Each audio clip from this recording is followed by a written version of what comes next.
Okay, welcome everyone. Today we are delighted to have all of you.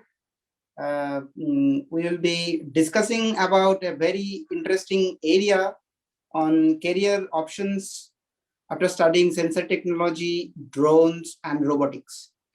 We are delighted to have three eminent speakers who will be talking about different aspects of these subjects, and they will be providing some path forward and what are the different career opportunities that are available. So welcome all the students and parents. I'm sure this session will help you to choose a career path on this direction. These are very emerging areas of engineering domain. Traditionally, we have very core domains like electrical engineering, chemical engineering, computer science, production engineering, various engineering fields. And probably we are aware what are different opportunities available after studying these core areas of engineering. But we see that nowadays there are a lot of applications of robotics, drones, and sensor technologies, Internet of Things. So,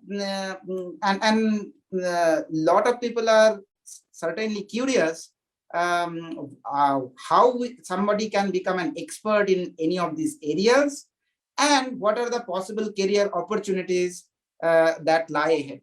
So we have, as I mentioned, we have three eminent speakers. Let me briefly introduce the speakers first, and then each speaker will talk about different aspects of these areas. So first we have Professor Indranil Sengupta. He is the Vice Chancellor of JS University, Kolkata. He started working at the university the 1st January of 2021. Before that, he spent almost 31 years at IIT Kharagpur at the Department of Computer Science, where he did a lot of work on with various researchers, guiding PhD students, and of course teaching students.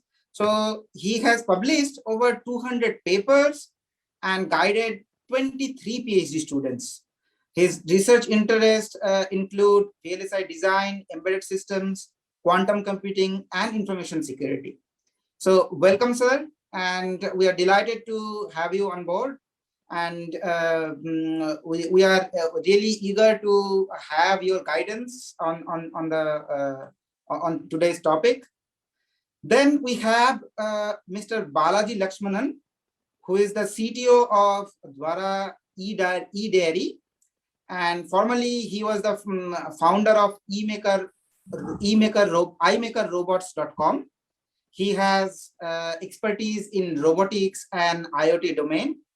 He is an innovation and product engineer specialist with entrepreneurial startup and corporate experience of more than 14 years.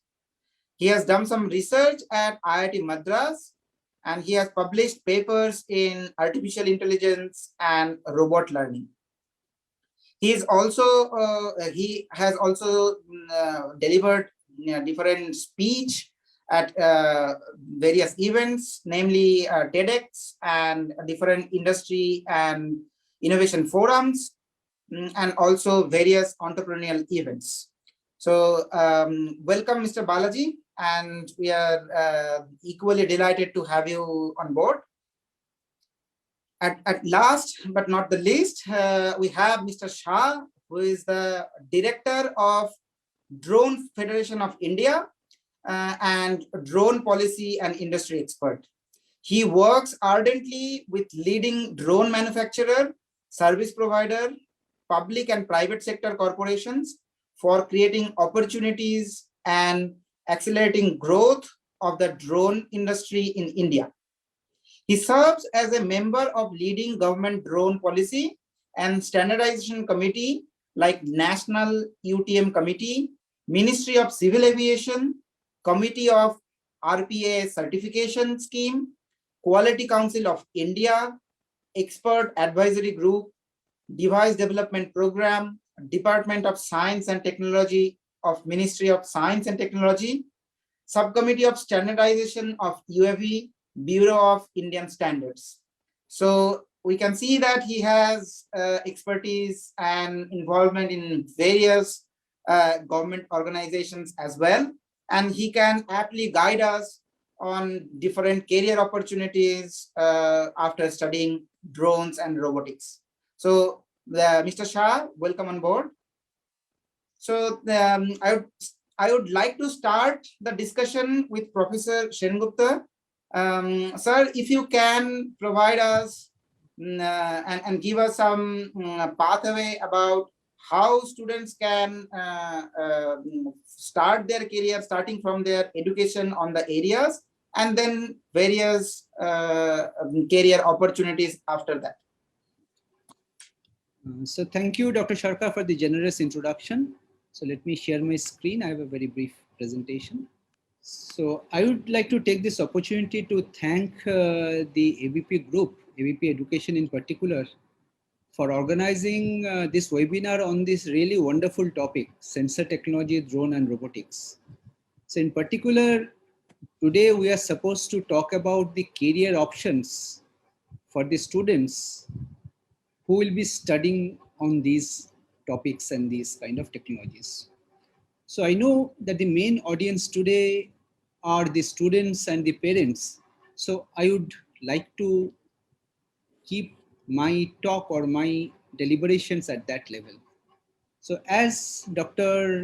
Sharkar has said, I am now the Vice Chancellor of JIS University, which is a private university located in Kolkata, which was founded in the year 2015. So here you can see our university. So in this university, we have a number of diverse streams, various different kinds of departments, as you can see. So in engineering, we have a single discipline, computer science and engineering. But other than that, we have pharmaceutical technology, biotechnology, education, juridical science, management, earth science, remote sensing, physics, chemistry, mathematics, agricultural science. So we have a wide, diverse areas. Now, in this webinar, we are supposed to talk about sensor technologies, drone and robotics. So you may wonder, in this list, where does these fit in?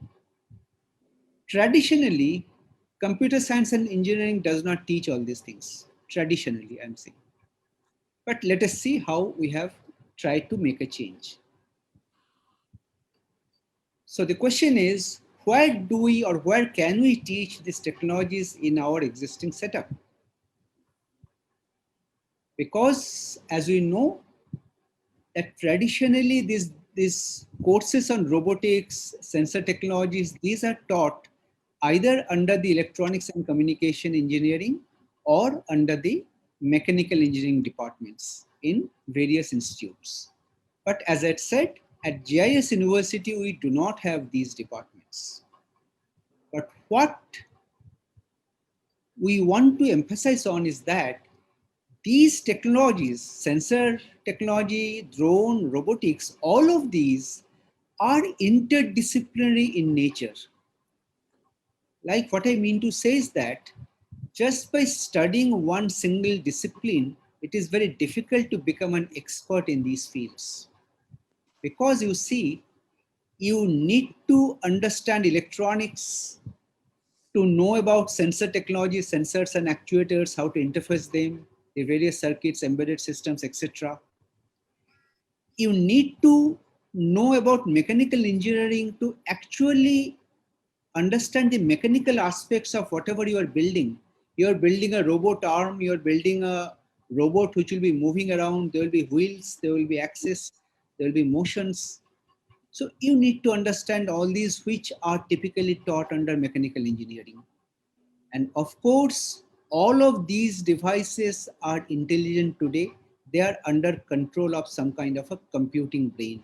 So you need computer science and engineering for programming these devices. They need lot of decision making. They'll need lot of algorithms to be run inside them to take a well-formed decision. So what we have tried to do, we appreciated that we do not have electronics or mechanical engineering departments. We tried to incorporate these technologies through an alternate flow. What I mean to say is that from the 2021 academic session, we have modified our BTech in computer science and engineering curriculum, and we have started 3 different specializations: artificial intelligence and machine learning, cyber security, and also embedded systems and robotics. The first 2 you may find in other institutes, but the third one is a little uncommon. By virtue of this, what we expect that we would be generating some new generation of engineering graduates who will get trained in these areas, each of which are very important in the present day context. So we are particularly interested in this embedded systems and robotics with respect to the webinar we are holding today. So talking about the various application areas, if you think about sensor technologies, they have widely diverse applications. Medical informatics, you see, starting from a glucometer, which many of the seniors use, they are diabetic, they need to measure their blood sugar levels. There are so many kinds of handheld, means kind of a gadget which you can put on your wrist, on your arm, on your chest, various places. There are sensors built in. There are computational ability inside them. They will automatically monitor your health. There are so many those kind of devices which are coming up. There are smart homes, smart cities. We are all hearing about these things. So in these kind of environments, the sensors and actuators will play a very big role. Then comes the smart vehicles. So you see the picture on the right, you see so many different kinds of sensors which may be attached to a vehicle, starting from microphone, video camera, GPS, then fuel sensor, ultrasonic, exhaust gas, and so on. There can be hundreds of sensors that can be attached to a single vehicle. And of course, Internet of Things is something which all of us are hearing about. They have applications in almost all perceivable areas you can think of. They all need some kind of sensors or the other. So sensor technologies have very wide and diverse applications. Then coming to drone technology, we are hearing about drones in news. Okay, may not be all for the right reasons, but if we look at the main applications of drones, there are so many very important and interesting applications. For surveillance, for disaster management, drones are essential. Suppose there's a flood, there are areas where humans cannot go. You can send a drone. Drone can take pictures, take the aerial view, and you can get some very important information. For general photography, there is nothing which can beat the drone. Transportation. So we are hearing that tomorrow drones can be used to transport some goods from one place to the other. And of course, in military applications, you are hearing that drones can be used in so many different kinds of mainly surveillance applications. So you see a picture of a drone here. This is how it looks like. Then talking about robotics, well, initially robotics, many of us heard about robotics through science fiction novels. But today we see that robotic technologies are being used in so many different kinds of applications, starting from industrial automation to security applications. Well, you imagine that you have to deploy security guards to protect some installations. See, if in lieu of human security guards, you can deploy robots, so you understand the advantages. They never get tired. They can see even in the darkness. They can have so many different kinds of sensors inbuilt. They can sense so many different kinds of things, and there are so many advantages you can get. Space exploration, healthcare, agriculture, underwater exploration, you just name or you just imagine an application, you will find that you can use this technology. So this picture, many of you may be familiar. This is a picture from Star Wars, which is from science fiction, but now we have robots applied everywhere. You see bottom right, robots are playing soccer. This is a robo soccer match which is going on. Top right, you see there is some kind of a rover which is going on the surface of a planet, the Mars. So this is a Mars rover. And here you can see some robot arms, which is doing something, some activities. So you see, there are so many huge, diverse kinds of activities and applications you can think of. But you need to train the students properly so that they can be acceptable to the industry who can take up these kind of activities or jobs. And of course, one thing we have not mentioned, we're also hearing this, which is very important and rapidly growing industry. This is the so-called toy industry. See, so far in our country, we were not that much worried about toy industry because we used to import almost all the toys from other countries. But now there is a change in outlook of the government. We are trying to make things ourselves. So the toy industry is getting a very big boom. So sensors, robots, drones, all these things also can find applications in the toy industries. So we can develop indigenous technologies based on these. We'll have to rely much less on imports. So you see, these are a couple of pictures, but how the toys will look like 5 or 10 years from now, no one can even imagine. That will be just something out of a science fiction novel. Whatever you can imagine, you will find that that has come up faster or earlier than you could have ever imagined. So to summarize, I would say that the sensors, drones, robotics, which we are trying to talk about today, this is a very fast growing and emerging area. And there is a very important requirement of trained manpower in these areas because industry will be requiring such people who will be trained in these areas. And the students who will be trained in these areas are expected to be very sought after by the industry. They will be a very important and valuable commodity. And it is, of course, a very big responsibility of the academic institutions, which I am representing today. Today, I am the only representative from academic institutions. We need to strengthen our curriculum, our syllabus, to meet the needs of the time. And as I said, that we can follow various paths to get our students trained in these technologies. Like as I said, a student may be having core engineering skills in either computer science or electronics or mechanical engineering.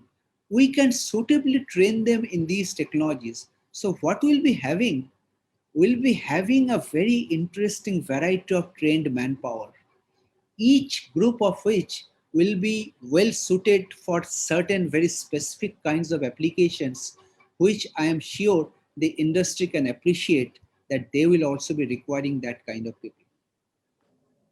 So I am representing JIS University. So at JIS University, we are also committed to fulfill this requirement that our country is facing. So this is a very short presentation from my side. For more details what we are doing, we can visit our website. This is the entrance of our university.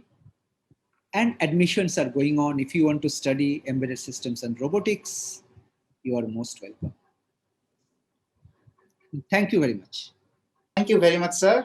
Thank you for this detailed introductory speech. I think this will help the students to visualize what are the required educational skills they require if they pursue any career on sensor technology or robotics, and the various opportunities available at your university they can certainly explore, and they can make them suitable for the job market. That now we would like to have some thoughts from Mr. Balaji Lakshmanan about his experience on the field, and then what are different career opportunities he can see right now as well as in near future. Before Mr. Lakshman start, I can tell the participants that you can provide your queries if you have any query for any of our experts, or in general you can submit your queries and we'll take up those towards the end. Thank you. So Mr. Balaji, please enlighten us with your experience. Yeah, thank you.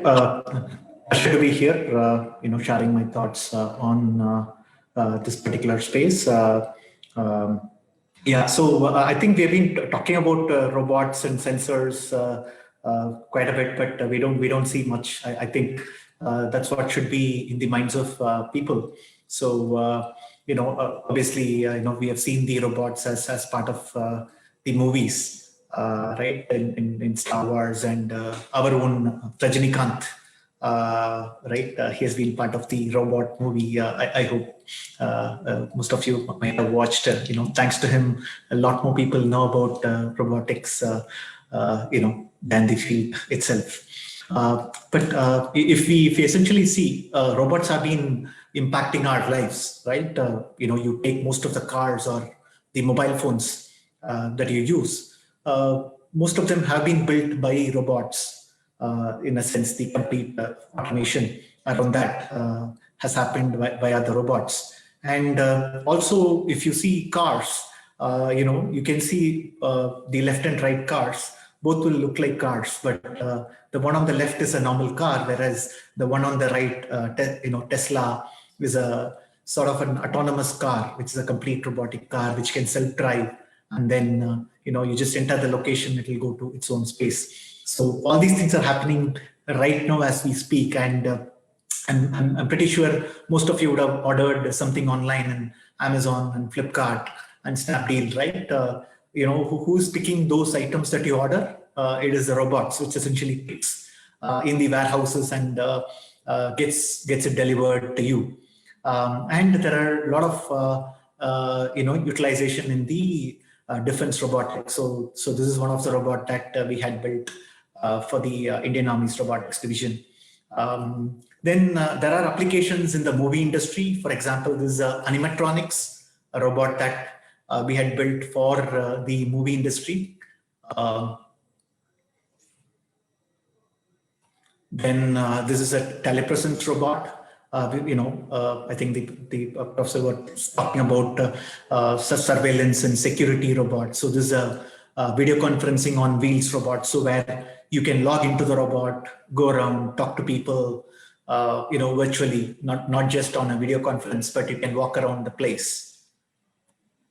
Then this is a robot which are built for banking space, where there are multiple banking devices, and then it is like a mini bank where you can create accounts,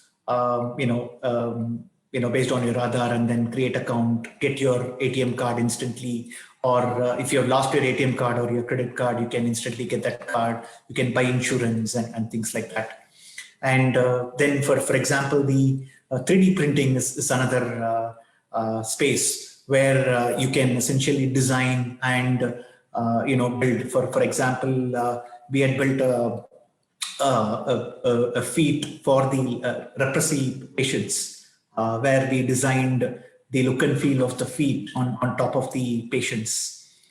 Then, for example, this is a robotic finger for the amputees, which will help them to do simple tasks. For example, opening a door, lifting a water bottle, right? So essentially, robotics and sensor technology has a pretty wide application. And in terms of the career, if you essentially see, and what are the both educational as well as the industry opportunities, in terms of these domain spaces, you can approach it from the design and automation perspective, where you can essentially take up industrial engineering or mechanical engineering or systems design, where the opportunities are around, in the robotic arm companies, in terms of the robotic arm design, in the manufacturing space, in the aerospace, in terms of design functions. Then in terms of engineering, you can look at mechatronics, EEE, ECE, or embedded systems, where the opportunities are again around the aerospace or the manufacturing or the medical devices company, where you'll have to specifically work on sensor technology and in terms of the chip design, in terms of making it small, making it effective, making it quick, and then react to a certain things. For example, I think most of you would have, in this day and time, you would have used SpO2 meters or, the infrared thermometers, right? So all these things are medical devices company, where a lot of sensor tech essentially is used. And IoT is another big space where the Internet of Things, where multiple things are going to be connected. For example, when you get up in the morning, probably your coffee maker will know that you have got up, and it will turn on itself and create the coffee, and then probably the rice cooker will automatically turn on and make food for you.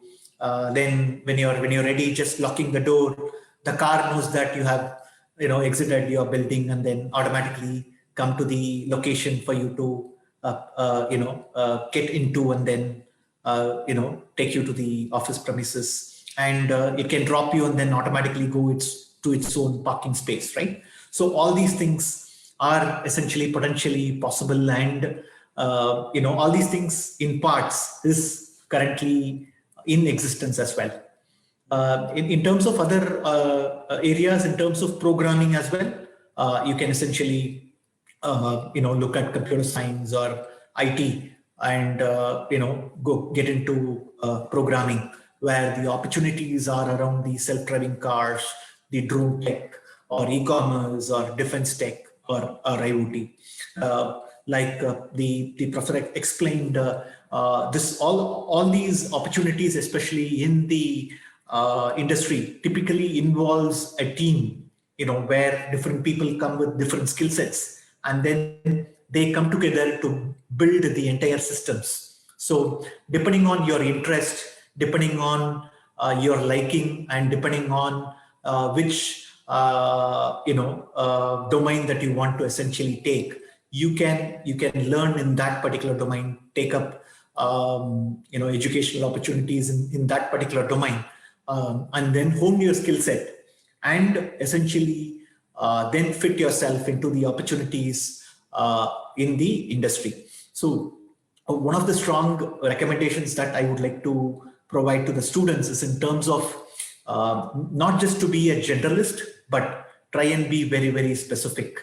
For example, if you're learning in computer science, try and be very specific in terms of, for example, creating systems in place for intelligence of IoT devices, or creating programs for making drone more intelligent, right? So try and not just look at a general theory and learning, but also more from the perspective of creating specific implementations which you can demonstrate to the industry, and which will as well help you in terms of getting specific career options. And of course, we are living in a stage where the machines are also learning, whereas all of us are in some sense hooked, right? So sooner or later we will have robots and intelligent machines which are working in collaboration with us, or in some areas even competing with us. So these are some of my inputs. Look forward to the Q&A session. Thank you very much, Mr. Balaji, for this wonderful presentation and discussing about various application areas in industry of robotics. And I'm sure with these application areas, after knowing these applications areas, students will be even more interested and fascinated, and they will take up study in the relevant domains. Now, I would like to request Mr. Shah to talk about his experience and expertise and discuss what are different opportunities available in terms of after studying robotics and drones, and particularly in India, how careers can be perceived after studying these fields. Mr. Shah. Sure, thank you so much. Sharing my screen. So when we look at drones, essentially we are all very familiar with this particular drone. And whenever someone says drones, this is the first image that comes to our mind, but I want to change that. So drones are of different types. Typically, they are called rotary wing, fixed wing, or VTOL fixed wing drones, or hybrid drones. So the one that we saw first, similar to that, are the rotary wing drones that typically take off and fly like a helicopter. So these ones that you see are small drones that are designed to take off like a helicopter. Then we have the fixed wing drones. So from a small toy to a large aircraft that is used even by the defense forces. All of them that we see in the movies as well. We see a lot of Hollywood movies where drone takes off from one airbase in US or in some European country, goes to some Middle East country, and then tries to follow a car and all of that. So something as big as that, as big as an airplane, is also a drone. And that's usually a fixed wing drone, which requires a runway to sort of take off and land. Then we have the VTOL fixed wing drone. So this takes off like a helicopter and then flies like a plane. So it does not need the runway, but it does the performance of the aircraft. So this is the kind of drones that are built, and it starts from a very small drone that we saw, this one, right up to the very largest ones that we see in the Hollywood movies as well. Now this is not just the types, but there are some different types of launch mechanisms as well. So some of the drones you might see that people are throwing them from their hand like a toy. Some more sophisticated ones are launched from a mechanism like this. It's a rail mechanism.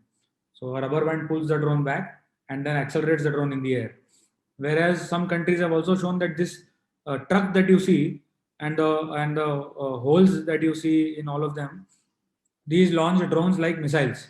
So from each of the hole that you see, a drone is launched, and then the entire fleet of drones works together and flies together in a coordinated fashion, which is called a swarm drone. So, drone is not just a tool that is used for photography, but from photography to various other applications, right up to the defense. The defense of the country is something where drones are used. And drones probably are going to be the next, sophisticated, important technology, even technology of national importance. like many other previous speakers who spoke about pursuing various,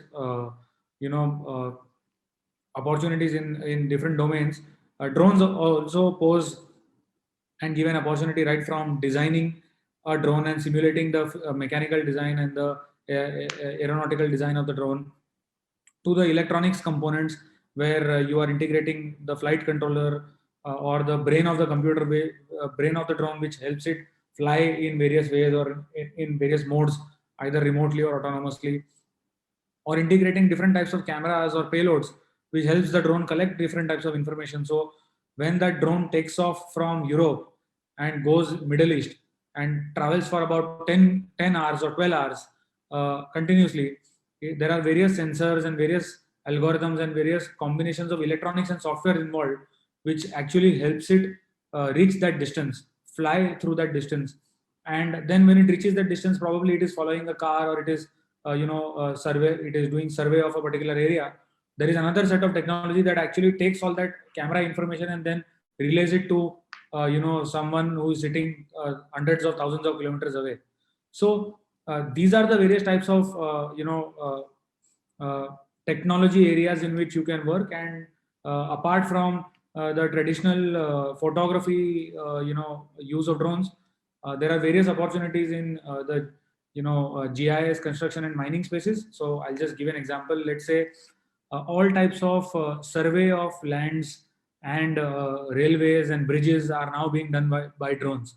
So drones actually fly around all these areas, and photos and videos are used to actually recreate a 3D model of all these areas. So this is done for survey and mapping, progress monitoring, as well as asset management. For example, you have a mine. So, in mining also, the progress of the mine, how much it has been excavated, how much it has been dug, is now being monitored through the use of drones. Other areas where you can use drones is industrial inspection. So whether it is wind turbines, for inspecting a wind turbine, you would expect that someone had to climb on the top of the tower and then climb on the blade of the windmill to see whether there is a crack or not, or whether there is an issue or not, or whether it has rusted or not.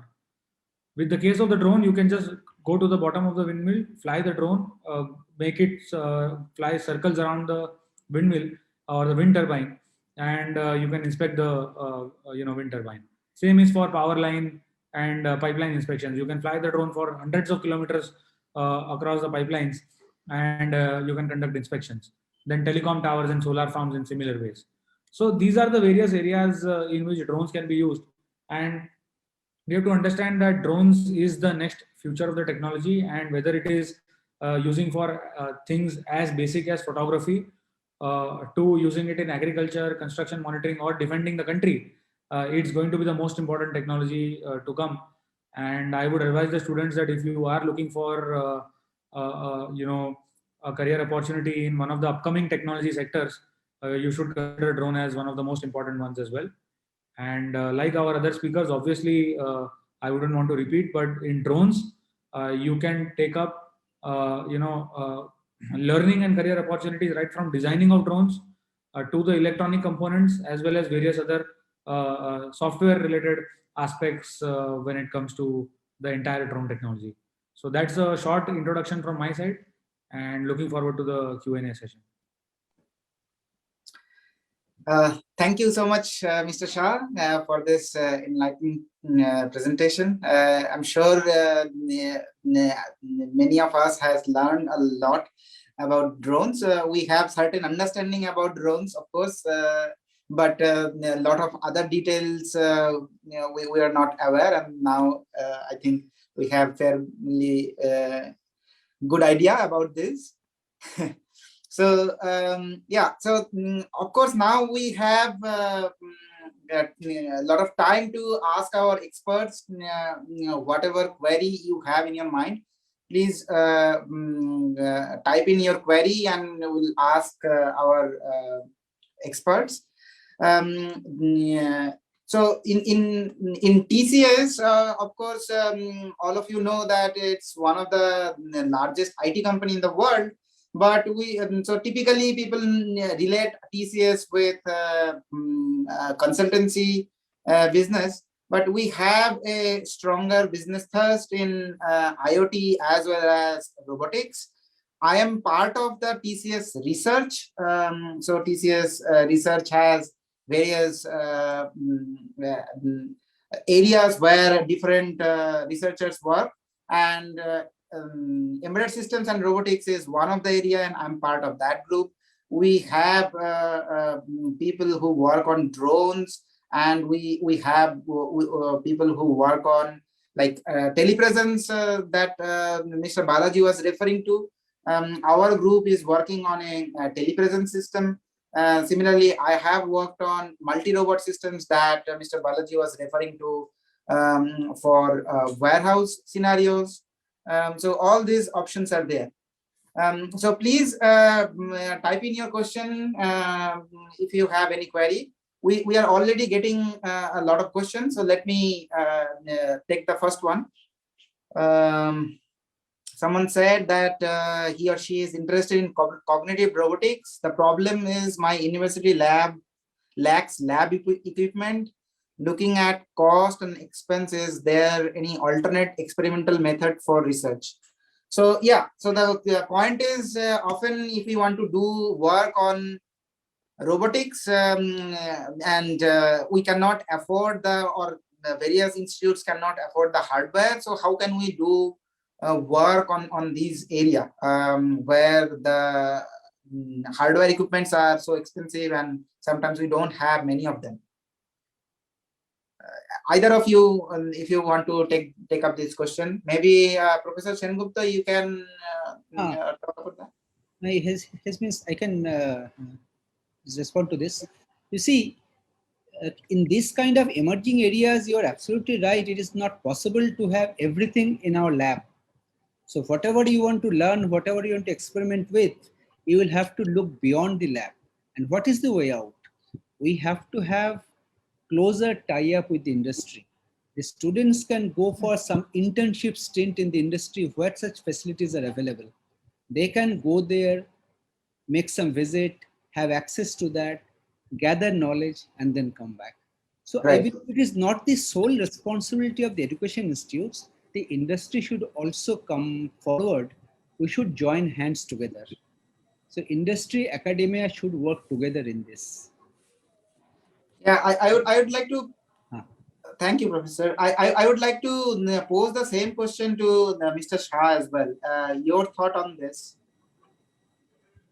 So definitely, as you know, directed by Sengupta sir, this is an exact area where yes, obviously lab equipments play an important role and they help you know, the students tinker fast.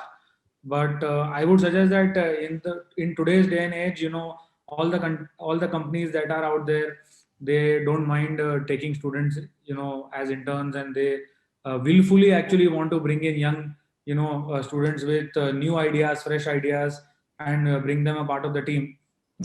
So my advice to students and parents would be that apart from the lab experience that the students get in the universities, it is very important for you to proactively reach out to companies and do internships with companies as well. Sometimes the companies might have internship opportunities on various portals and their websites. Sometimes they may not. So you can write an email and you can, you know, ask the you know, founder of the company or some senior employee of the company and request them to, you know, get the student enrolled as an intern. If the company has an you know, defined internship program, then obviously they will have a structure and they will, you know, have some internship fee, and they'll probably give some compensation to the student as well. But nevertheless, that should not be the criteria for a student. If you get to work with an employee in a company, you cannot have any better learning than that. So you should grab that opportunity with both the hands and you know, proactively reach out to companies. That would be my, you know, advice. Yeah, thank you very much.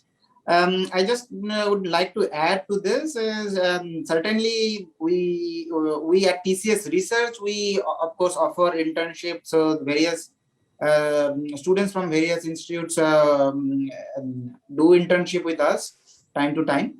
And second thing is when you don't have actual hardware, access to actual hardware, you can certainly use some simulators. There are a lot of robotic simulator available. If you are interested, you can look for ROS is the robot operating system, and there is Gazebo simulator, and then there is WeBot simulator. You can explore these simulators to do fair bit of experiments. We even though we have some robots in our lab, but often we don't first try out our algorithm or new method on the hardware itself. First, we try it on the simulator, and then we test it on the actual hardware. So yes, a lot of things are possible with the simulators as well. Okay, moving on. The next question is, can we mathematically model the uncertainties so that a robot with capability of understanding uncertain terms could be considered a step towards artificial consciousness? Mr. Balaji, can you elaborate on that? Yeah, so this is a very interesting question. So I see two parts to it. One is in terms of addressing the stochasticity, right? In terms Yes. of the probability, and so that is one part. The other part is the consciousness, which is a different ball game altogether.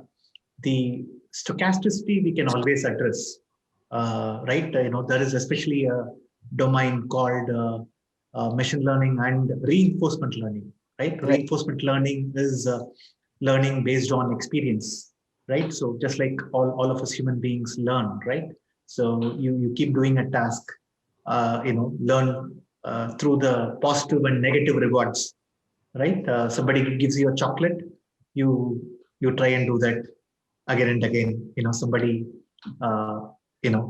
scolds you, then you try and avoid it, right? So then there is positive and negative reward, and then like as humans learn, the robots can also be made to learn.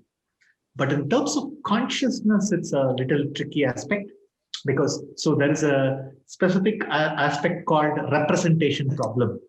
Okay, so how do you represent something, right? For example, if I ask you to describe a mobile phone, you can always say, there is a screen, there is a processor. You will come out with specification. How do you define anger? How do you define love? How do you represent it? Is a very tricky question, right? So consciousness is a very tricky space in that sort of sense, right? So yeah.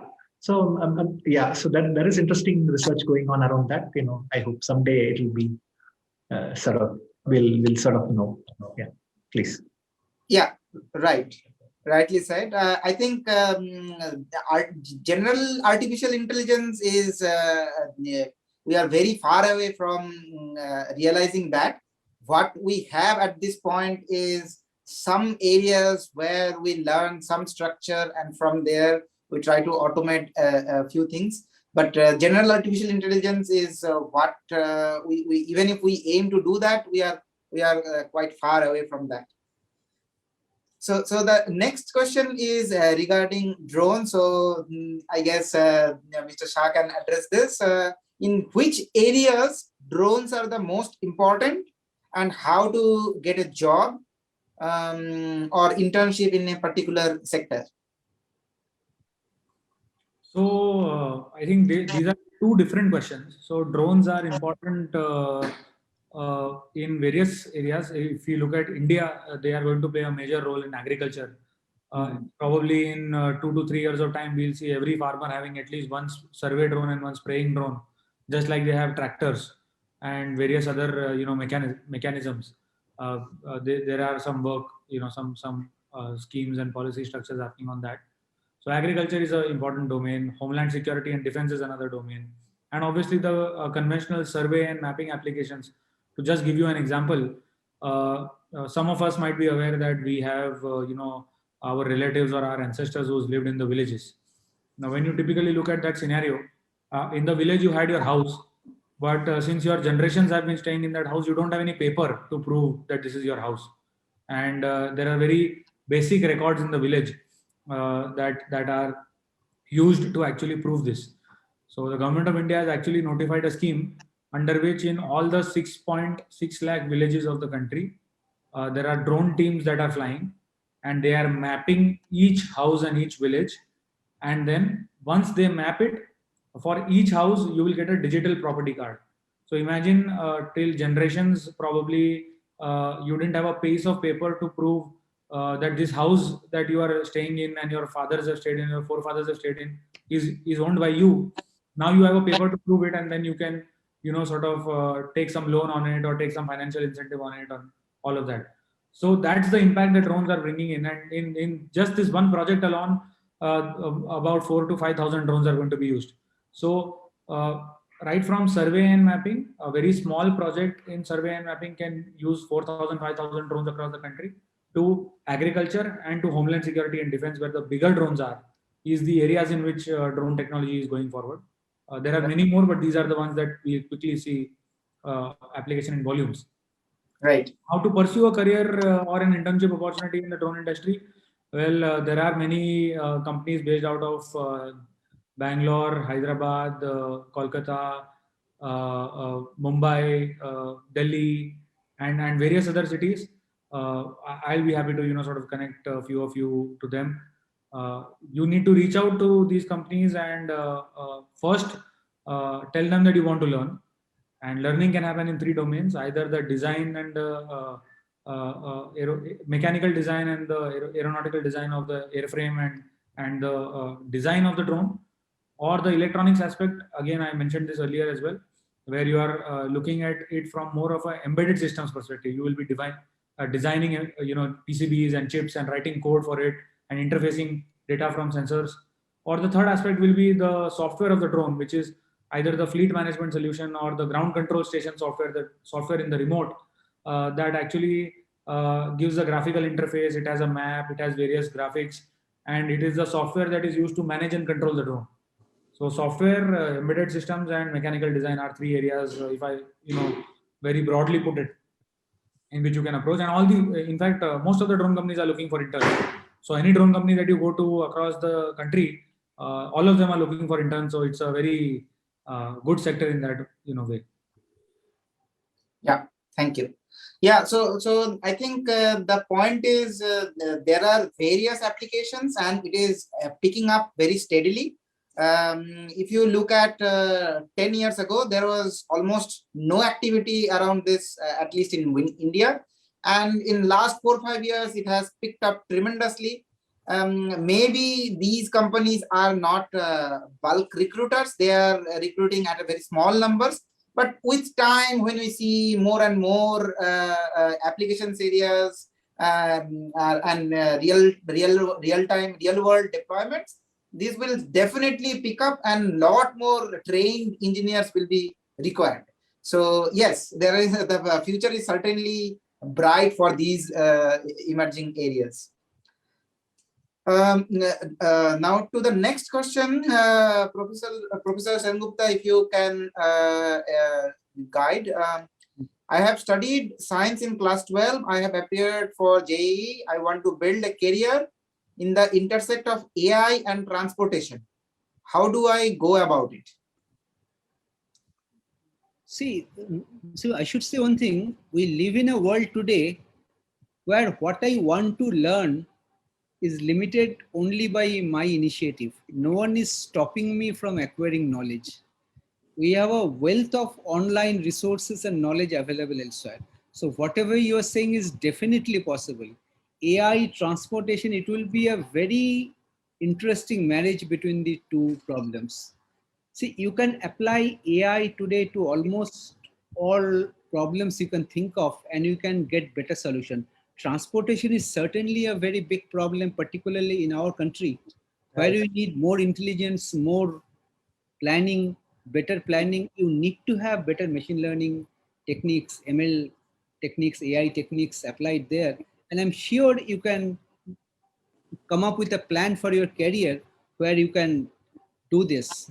See, this transportation, solving the problem of transportation, I look at it in this way. It is one application of AI. You will have to learn first what is AI, what is machine learning, and how do I apply this to solve certain problems. then whenever you encounter a particular problem, it will be just like a piece of cake for you to solve it. That is my take on it. Yes. Yes, thank you. Yeah, I think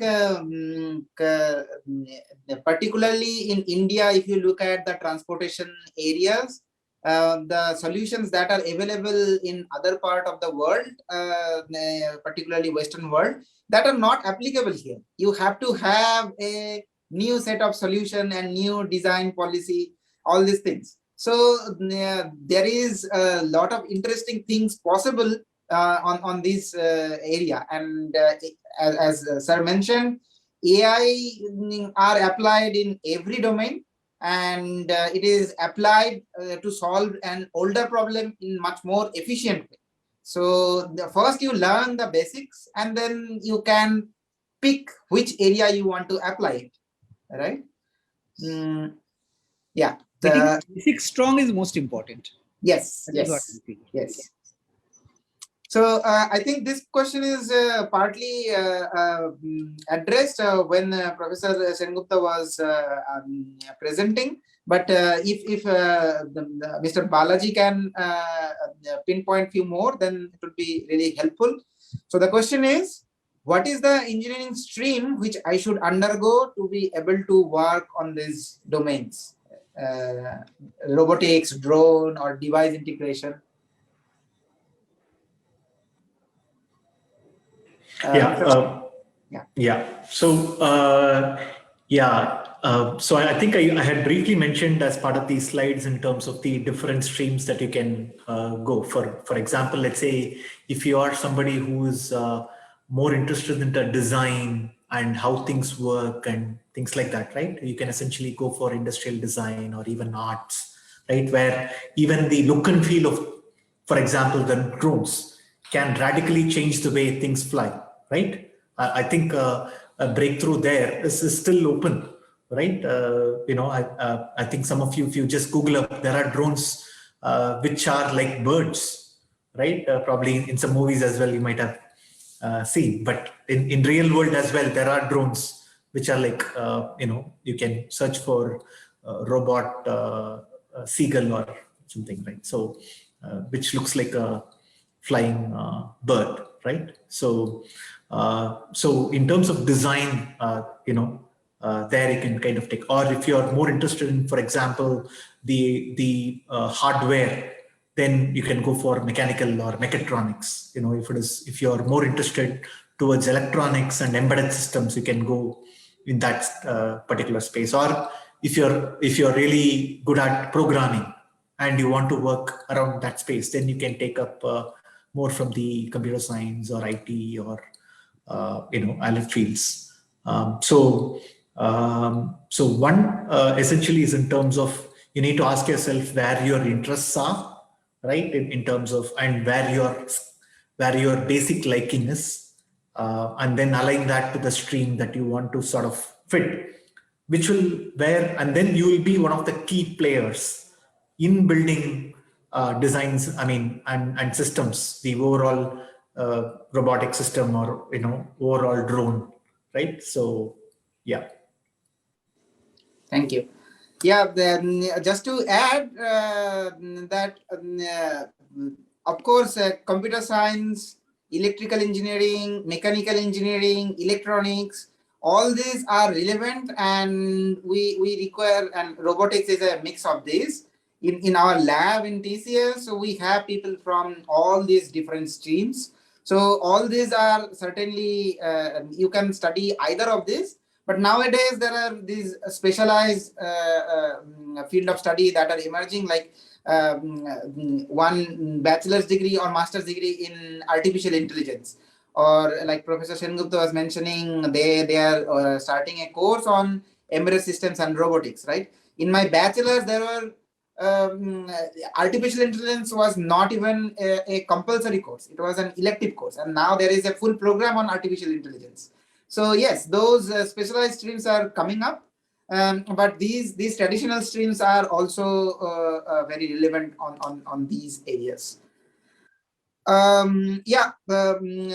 Keeping the time frame in mind, so we'll take the last question. So the last question to Mr. Shah is, when people are choosing engineering stream, and when they are interested in these areas of sensor technologies or robotics or drones, there can be some regulatory concerns that can limit their career prospect, and that is something that parents are worried. So any